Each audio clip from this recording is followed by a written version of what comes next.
नमस्कार। कार्यक्रम में आप सभी दर्शकों का स्वागत है, अभिनंदन है। शास्त्रों में मत्स्य यानी मछली को लेकर के बहुत ही सुंदर वर्णन है। कहा गया है कि रूपम सह जगृहे मत्स्यम चक्षु ओधि सम्मल प्रवे नव्यरोपी महिमा यंपा देवस्वत्वम मनु। कहते हैं कि चक्षुष मनवंतर अर्थात मानव के छठे युग के पश्चात चक्षु मनवंतर हुए हैं और उसके पश्चात स्वयं परमपिता परमेश्वर ने मछली का रूप धारण किया है। ऐसा शास्त्रों में मछली को लेकर के वर्णन है। मत्स्य जब हम ग्रामीण परिप्रेक्ष्य में बात करते हैं तो यह ग्रामीण अर्थव्यवस्था में पारंपरिक कृषि का एक बहुत ही अच्छा विकल्प है। मछलियों में जब हम ट्राउट मत्स्य की बात करते हैं तो उसको लेकर के रोजगार के संदर्भ में किस प्रकार की संभावनाएं हैं, यह हमारे कार्यक्रम का आज विषय है। और इस विषय पर जानकारी देने के लिए हमारे कार्यक्रम में विशेष रूप से आमंत्रित है डॉक्टर सोमनाथ पटियाल जी। डॉक्टर साहब, आपका कार्यक्रम में स्वागत है, अभिनंदन है। धन्यवाद सर। डॉक्टर सोमनाथ पटियाल जी मत्स्य निदेशालय में सहायक निदेशक के पद पर कार्यरत हैं और आज के विषय पर हम ये अपना भरसक प्रयास करेंगे कि आज जो ये जानकारी आपको इस कार्यक्रम के माध्यम से देंगे, हम अपेक्षा करते हैं कि वो आपके लिए अवश्य ही लाभप्रद होगी। तो डॉक्टर साहब, चर्चा को प्रारंभ करते हैं आज के विषय के ऊपर। जैसा कि ट्राउट मछली के लिए हम बात कर रहे हैं, रोजगार की क्या संभावनाएं हैं। सर्वप्रथम मैं आपसे जानना चाहूँगा, क्योंकि देखिए हिमाचल प्रदेश की भौगोलिक परिस्थितियाँ भिन्न भिन्न हैं। ऊंचे पर्वतीय क्षेत्र, मध्यम पर्वतीय क्षेत्र, कहीं पर निम्नतम पर्वतीय क्षेत्र और कहीं पर समतल क्षेत्र। तो किस प्रकार के आदर्श वातावरण की इसमें ज़रूरत होती है और हमारे प्रदेश में कौन कौन से जिलों में ऐसे आदर्श वातावरण की उपलब्धता मौजूद है? सबसे पहले तो कार्यक्रम कृषि जगत के सभी दर्शकों को मेरा सादर नमस्कार जी। देखिए, ट्राउट मत्स्य पालन की जब हम बात करते हैं तो बात होती है एक ऐसे यूनिक प्रोडक्ट की जी। जो कि हिमाचल प्रदेश को जिसने एक नई एक पहचान दी है। जी बिल्कुल। ये एक ऐसी मछली है जो हमारे ठंडे जलों में पाई जाती है और ठंडे जलों से मेरा ये अभिप्राय है कि जहाँ पर वर्ष भर जो पानी का तापमान है वो 4 डिग्री सेल्सियस से लेके 18 डिग्री सेल्सियस इस रेंज में फ्लक्चुएट करता है। जी। तो इस मछली के कुछ यूनिक कैरेक्टरिस्टिक्स हैं कि ये जो मछली है ये रनिंग वाटर फिश है, बहते पानी में पाई जाती है और बहते पानी में ही इसका कल्चर जो है वो किया जा सकता है। तो ऐसा आदर्श वातावरण जो है हमारे क्योंकि हिमाचल प्रदेश के काफ़ी ज़िले हैं जहाँ पे ठंडे जल पाए जाते हैं। शुरुआत का हम करते हैं डिस्ट्रिक्ट कुल्लू से। कुल्लू एक हब बन चुका है ट्राउट फिश फार्मिंग में आज की डेट में, लेकिन कुल्लू के साथ साथ मंडी का काफ़ी ज़्यादा क्षेत्र है जिसमें बरोट प्रमुख है, जो हमारा जोगिंद्रनगरी का एरिया है। कांगड़ा डिस्ट्रिक्ट में हमारा पालमपुर का बोह का एरिया है, वो भी एक ट्राउट हब के रूप में विकसित हो रहा है।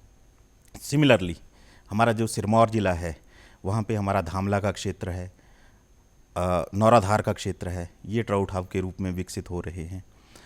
इसके अलावा ज़िला किन्नौर का हमारा काफ़ी क्षेत्र जिसमें सांगला वैली आती है, इवन निचार वैली में भी अब ट्राउट फिश फार्मिंग जो है वो धीरे धीरे जो है अपना पैर फैला रही है। जी।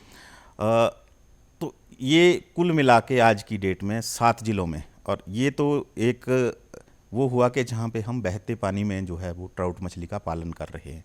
इसके साथ साथ विभाग ने हमारा जो कोल डैम है वहाँ पे भी एक कंसेप्ट को वहाँ पे हमने पूरी तरह से चेंज किया है कि ट्राउट मछली का जो पालन है वो मात्र बहते पानी में ही किया जा सकता है। वहाँ पे हमने कोल डैम में स्टेगनेंट वाटर में केजीज लगा के और स्टेगनेंट वाटर में भी इसका कल्चर जो है वो एस्टेब्लिश कर दिया है। तो संभावनाएं जो हैं वो अपार हैं, राइट फ्रॉम अगर हम बात करें running water sources to stagnant water resources, तो सभी में हम जो है, लेकिन उसमें आइडियली हमें किस चीज़ का सबसे बड़ा ध्यान रखना पड़ता है वो है temperature range. It should be between 4 to 18 degree Celsius. तो आपके कहने का मतलब है कि जो एक मेंटेन तापमान है वो इसकी सबसे बड़ी रिक्वायरमेंट है। जैसे कि डॉक्टर साहब आपने यूनिक की बात करी और वाकई ट्राउट अपने आप में यूनिक है, उसको लेकर के मुझे एक संस्कृत का श्लोक याद आता है कहते हैं कि नराजकम जनपदे समकंपम भवति कस्यचित् मत्स्य एव नरः नित्यम भक्षन्ति परस्परम। कहते हैं कि जिस राज्य में कोई राजा नहीं होता है वहाँ की प्रजा को आप जो है उसका परिप्रेक्ष्य देख सकते हैं कि वो आपस में किस प्रकार की विरक्ति रखते हैं। इसी प्रकार कहते हैं ना कि मत्स्य में अगर एक यूनिकता, एक यूनिक आइडेंटिफिकेशन ना हो तो उनका भी परस्पर विरोधाभास रहता है। डॉक्टर साहब क्या कहना चाहेंगे? बिल्कुल, आपकी बात बिल्कुल सही है। और जो ट्राउट मछली के गुण हैं वो इसको यूनिक बनाते हैं। जी बिल्कुल सही। ये जो हमारी ट्राउट फिश है, जनरली हम बात करते हैं ट्राउट मछली को किसी भी फिश को लेके, तो उसके अंदर जो प्रोटीन पाए जाते हैं, जनरली जो हमारी अदर वैरायटीज़ की फ़िश हैं उसमें 95% तक जो प्रोटीन है वो इजीली डाइजेस्टिबल हैं। इजीली डाइजेस्टिबल से मेरा मतलब है कि उसमें प्रोटीन का जो है वो प्राइमरी स्ट्रक्चर पाया जाता है, तो वो आसानी से टूट जाता है। जैसे ही हमारे गट में जाएंगे वहाँ पे एंजाइम रिलीज़ होते हैं। आप देखिए प्रोटीन का स्ट्रक्चर जैसे जैसे कॉम्प्लेक्स होता जाएगा, प्राइमरी से सेकेंडरी, सेकेंडरी से टर्सरी, टर्सरी से क्वाटनरी, उतना ही उस प्रोटीन को डाइजेस्ट करना जो है वो टफ होता जाएगा हमारे बॉडी के लिए। लेकिन जनरली फिश में 95% तक इजीली डाइजेस्टिबल प्रोटीन जो है वो पाए जाते हैं। लेकिन ये ट्राउट मछली है, डॉक्टर साहब मत्स्य को लेकर के एक बात जो मैं कहूँगा, इसे कहते हैं कि जब हम खाद्य सुरक्षा की बात करते हैं, ये हमारे एक खाद्य का विकल्प भी है और पर्यावरण के अनुकूल है। इन दोनों ही घटकों पर क्या कहना चाहेंगे? थोड़ा सा मैं पिछली बात कंप्लीट कर लूँ अपनी। ये जो ट्राउट मछली है इसमें 99% तक जो है वो इजीली डाइजेस्टिबल प्रोटीन जो है वो पाए जाते हैं। देखिए जहाँ तक खाद्य सुरक्षा की बात है, प्रोटीन डेफिशिएंसी से एक टाइम तो हमारा देश पूरी तरह से जूझ रहा था, जब इसको ब्लू रेवोल्यूशन टर्म जो हमने इंट्रोड्यूस की। क्यों? दो बीमारियां बड़ी प्रोमिनेंट थी हमारे देश में, एक क्वाशियोरकार और दूसरी मरासमस। और एक चैलेंज बन गया था कंट्री के लिए कि किस तरह से इन बीमारियों पे कंट्रोल पाया जाए। तो then the term came blue revolution कि मछली पालन को हम जितना बढ़ावा देंगे, फिश के प्रोटीन जितने हमारा पर कैपिटा कंजम्पशन इसकी बढ़ेगी, उतना ही इन डिजीज़ के ऊपर जो है वो हम कंट्रोल कर सकते हैं।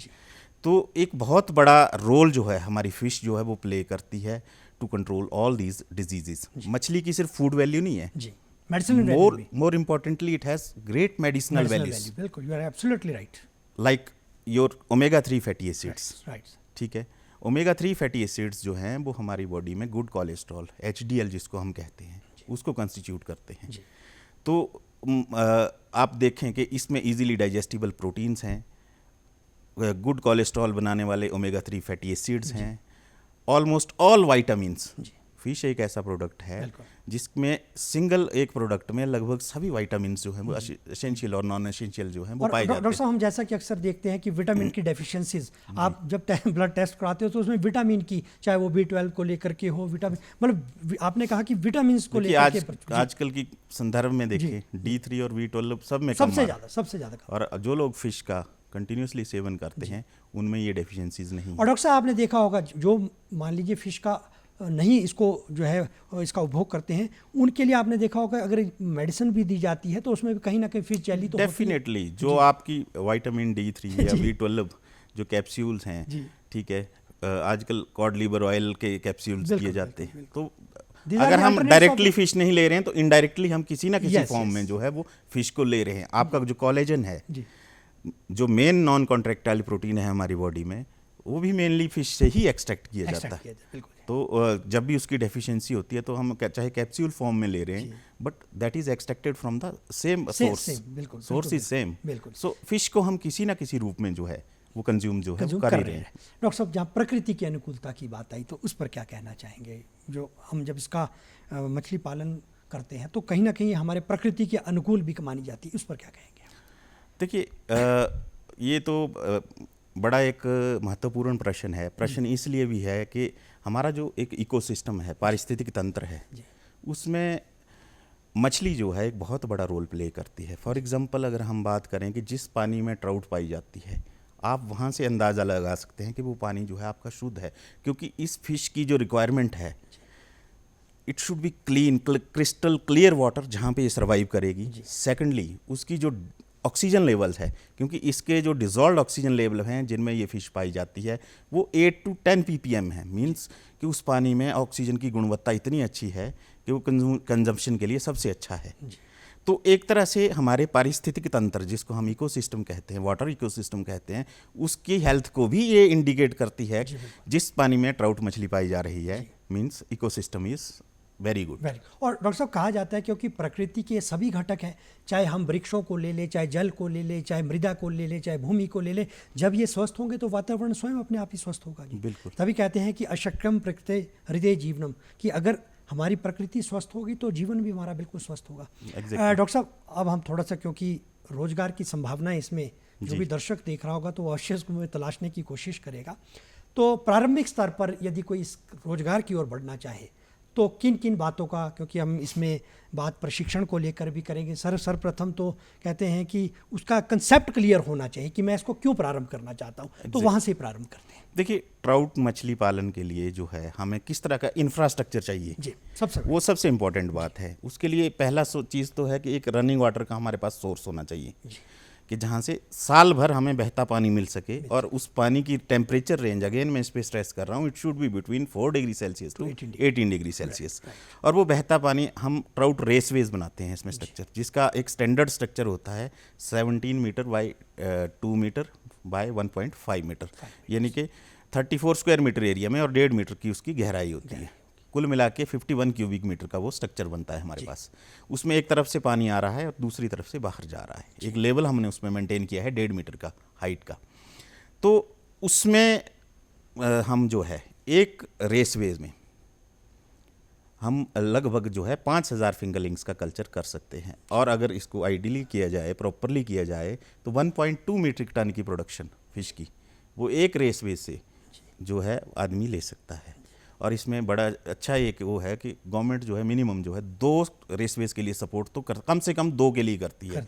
तो 2 रेसवेज में आप अगर आइडियली भी देखें तो 2 मीट्रिक टन मछली का उत्पादन, और 2 मीट्रिक टन, क्योंकि ट्राउट जो फिश है हमारी, उसका मार्केट रेट जो है वो 600 रुपीज़ पर केजी जो है वो गवर्नमेंट ने फिक्स किया हुआ है। प्राइवेट सेक्टर में 1000 रुपये तक, 1200 रुपये तक भी लीन पीरियड में जो है इस फिश को बेचा जाता है। और डॉक्टर साहब मैं समझता हूँ कि ये आपकी आर्थिकी को बिल्कुल सुदृढ़ कर रही है। तो ये एक ऐसा कल्चर है जिसको मैं ये नहीं कह रहा कि हमारे जो बेरोजगार युवा हैं 8-10 रेसवेज बनाएं। अगर वो 2 से 4 रेसवेज बनाएं और प्रॉपरली उसको मेंटेन करें तो एक रेसवेज से ही 6 लाख रुपए की आमदन जो है वो तैयार कर सकते हैं। और 6 लाख में ठीक है उनका कुछ कॉस्ट ऑफ कल्टीवेशन भी आएगी, लेकिन स्टिल वो एक पर रेसवेज 3 लाख रुपया जो है वो उनकी प्योर अर्निंग रहेगी।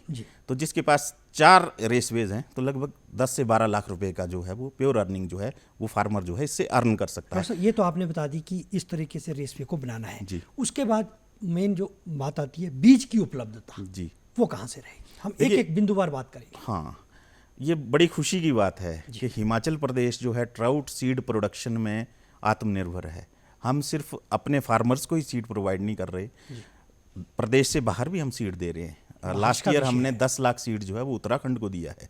उससे पहले हम सिक्किम में दे चुके हैं, नेपाल, भूटान में दे चुके हैं, अरुणाचल में हमने सीड दिया है। तो ये एक बड़ी अच्छी बात है कि हिमाचल जो है इट इज सेल्फ सफिशिएंट, हम स्वावलंबी है इसके अंदर। यस। और इसमें सिर्फ ऐसा नहीं है कि गवर्नमेंट के क्षेत्र का ही योगदान है, हमारे प्राइवेट क्षेत्र में भी ट्राउट सीड प्रोडक्शन की हैचरीज बनी हैं। डिस्ट्रिक्ट कुल्लू में हैं, डिस्ट्रिक्ट सिरमौर में नौराधार में हैचरी बनी है। एक और हैचरी जो है वो हमारे धामला क्षेत्र में भी बन के तैयार हो रही है, वो भी इस साल से फंक्शनल हो जाएगी। तो ट्राउट सीड प्रोडक्शन में हमारे फार्मर्स ने बहुत अच्छा काम किया है। तो इन हैचरी से उनको जो है बीज की उपलब्धता जो रहती है। डॉक्टर साहब अगला जो हम इसमें आपसे मैं जानना चाहूँगा आहार को लेकर के, और जैसा आपने पानी तो बता दिया कि इसमें रनिंग वाटर चाहिए होता है, आहार किस प्रकार से देना चाहिए ताकि हमारी जो मछली बिल्कुल स्वस्थ रहे? और देखिए ये जो ट्राउट फिश है it is a carnivorous fish, और ये प्रेफर करती है मांसाहार, मतलब एक ऐसा इसको बैलेंस डाइट इसको हमें देनी पड़ती है जिसमें कि मांसाहार किसी न किसी रूप में रहे। तो फिश मील जो है एक प्रोडक्ट होता है वो होल फिश जो हमारी लो क्वालिटी की फ़िश होती है, जनरली मरीन सार्डिन्स का हम उसमें उसको हम उससे इस फिश मील को जो है तैयार करते हैं। तो वो मैक्सिमम क्वांटिटी जो है वो उसमें फ़िश मील की रहती है। तो जो आहार जो इसके लिए तैयार किया जाता है वो थोड़ा कॉस्टली है, राउंड अबाउट 150 रुपीज़ पर केजी के हिसाब से वो फीड हमें कॉस्ट करती है। लेकिन क्योंकि इस फिश की जो वैल्यू है वो काफ़ी हाई है, और FCR जो है, और जो FCR है जो फीड कन्वर्शन रेशो है हमारी, वो मतलब 1.5 किलो फीड हम किसी फिश को खिलाते हैं तो 1 किलो की मछली जो है वो तैयार हो जाती है। तो लगभग जो है 225 रुपये की फीड खिला के हम 600 रुपये की मछली जो है वो तैयार कर देते हैं। तो economic viability is very good. तो डॉक्टर साहब, जो ये फीड की उपलब्धता है, क्या ये कोई स्पेसिफिक आपकी के द्वारा इसको अनुमोदित किया गया है, या किस प्रकार का कोई, या स्वयं भी कोई किसी, जैसा आपने कहा कि मांसाहारी है, तो उस पर थोड़ा सा बताना। इसमें देखिए एक स्पेसिफिक फीड फार्मूला इसके लिए हमने तैयार किया है, और जो हमारी पतलीकुल में एक एडवांस फीड मिल वहाँ पे लगी है, तो वहाँ से हम पूरी स्टेट को फीड जो है वो प्रोवाइड करते हैं। ये तो हो गई गवर्नमेंट सेक्टर की बात, लेकिन आज की डेट में प्रधानमंत्री मत्स्य संपदा योजना के अंतर्गत जो है हम प्राइवेट फार्मर्स को भी फीड मिल्स जो हैं वो दे रहे हैं, और 7 से 8 ट्राउट फिश की फीड मिल्स भी जो हैं वो अलग अलग क्षेत्रों में लग चुकी हैं।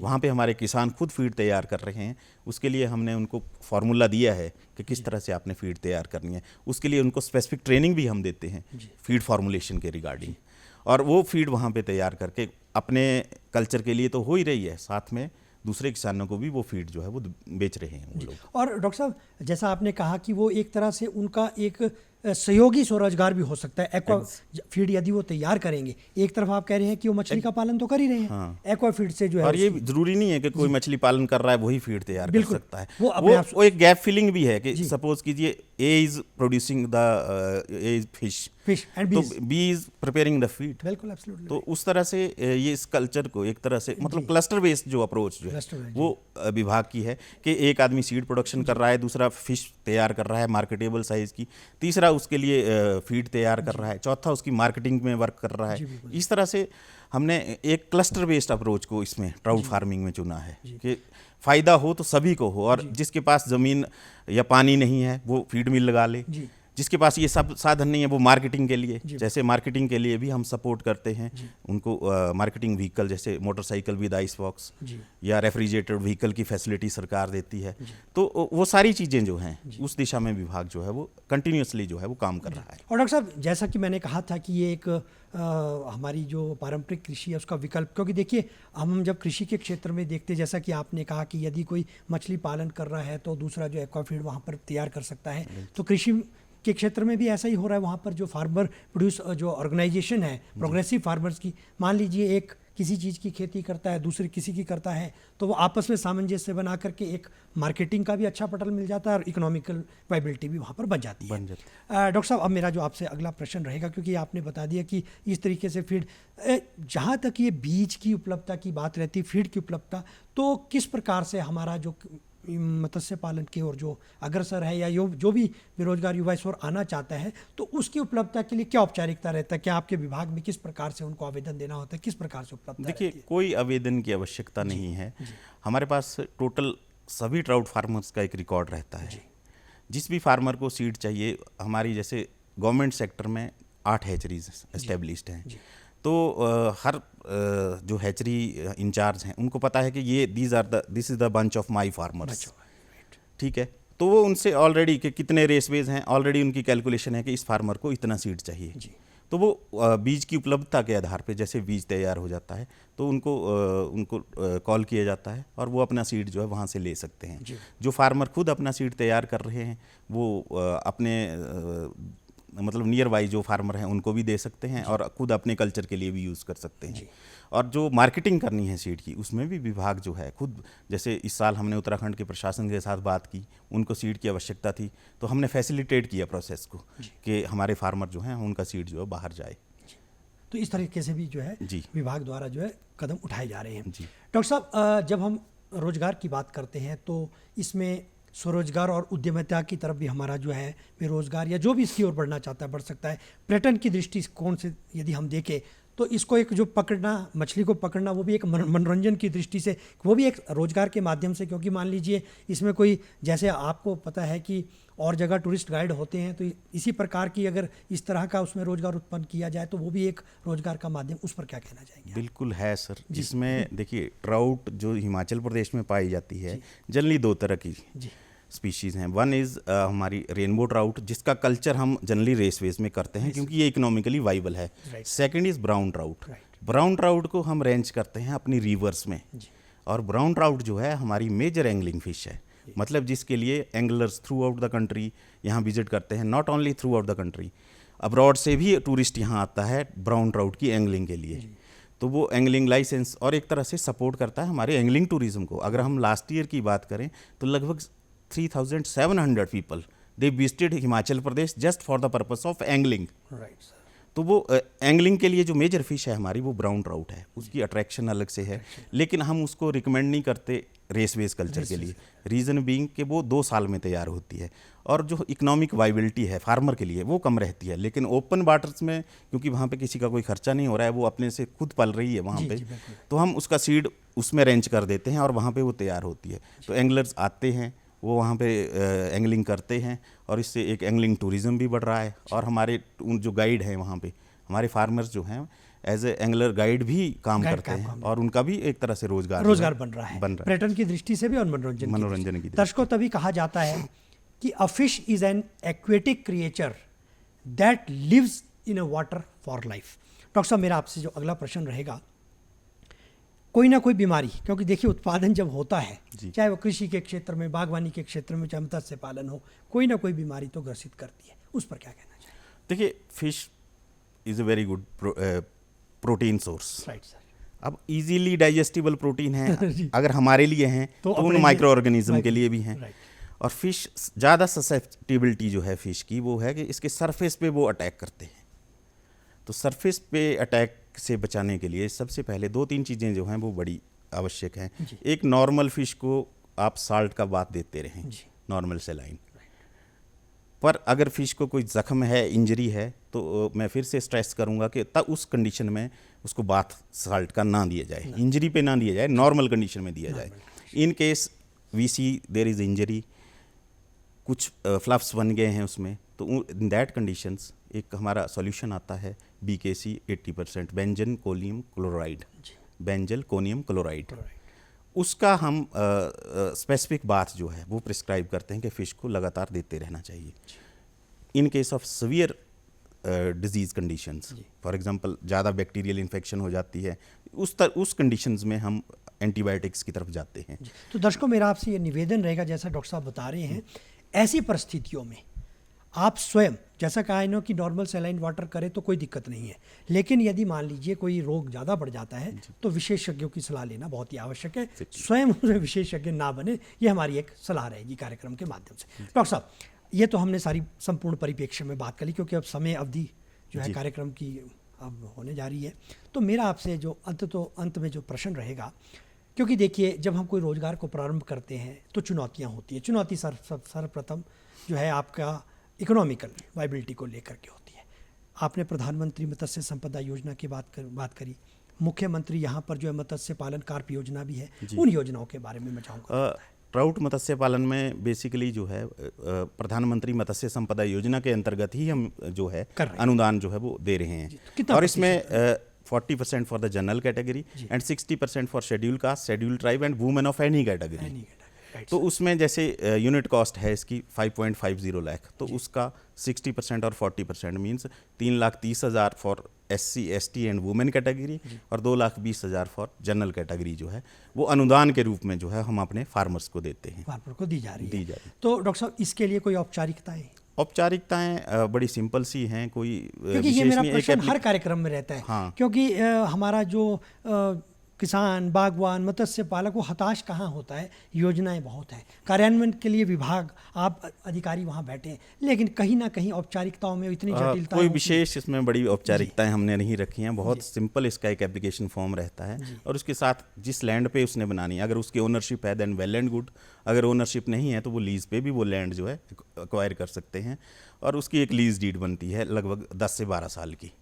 तो वो करके हम तो विद इन 3 days, कई बार अगर डॉक्यूमेंटेशन कंप्लीट है तो ऑन द सेम डे जो है वो sanction is issued to concern farmer. तो कहने का मतलब कि औपचारिकताओं की जटिलता नहीं है, वो विभाग जो है इस चीज़ का पूरा ध्यान बिल्कुल रखता सरलता है, बना दी सरलता रखी है हमने। और विभाग के अधिकारी और कर्मचारी खुद सपोर्ट करते हैं, कहीं से दिक्कत आ रही है किसी लेवल पे, रेवेन्यू के अधिकारियों से, किसी से, हम सभी से खुद बात करते हैं और सभी का सहयोग हमें मिलता है इसमें। डॉक्टर साहब, बड़ा हर्ष का विषय और बड़ी सराहनीय विषय कि आप स्वयं इसमें जो इनिशिएटिव लेते हैं, बहुत ही आप बधाई के पात्र हैं। डॉक्टर साहब, अब कार्यक्रम का समय समाप्त हो रहा है। आपने इतनी महत्वपूर्ण जानकारी आज के विषय पर दी, इसके लिए आपका बहुत बहुत धन्यवाद। दर्शकों, डॉक्टर साहब से संवाद करने के पश्चात यही अंत में भाव सामने आता है। हम कह सकते हैं कि fish farming can be defined as a foundation of civilisation and economical viable. तो डॉक्टर साहब, पुनः आपका धन्यवाद। दर्शकों, हमें दीजिए अनुमति। नमस्कार।